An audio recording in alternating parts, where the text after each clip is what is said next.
आगामी निवडणुकींच्या पार्श्वभूमीवर कर्जत प्रभाग क्रमांक 9 येथील शिवसेना शिंदे गटाचे इच्छुक उमेदवार कर्जत उपशहर प्रमुख प्रसाद डेरवणकर, सौ जान्हवी सुदेश देवघरे आणि उद्योजक स्वप्नील जाधव या इच्छुकांनी आपल्या प्रभागातील मतदारांचे स्नेहबंध टिकून ठेवण्यासाठी एक अनोखा उपक्रम हाती घेतलाय।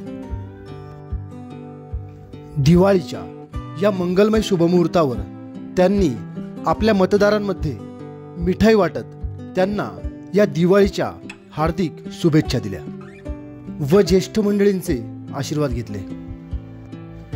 दिवाळीच्या व मिठाई वाटपाच्या निमित्ताने या इच्छुकांना आपल्या मतदारांशी थेट भेट घेत त्यांच्या समस्या व अडीअडचणी यांवर पुन्हा एकदा संवाद साधण्याची संधी मिळाली।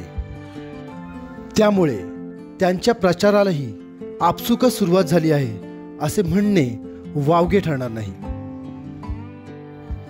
त्यांच्या या गोड प्रयत्नांना मतदार कसा प्रतिसाद देणार हे पाहणे औत्सुक्याचे ठरणार आहे।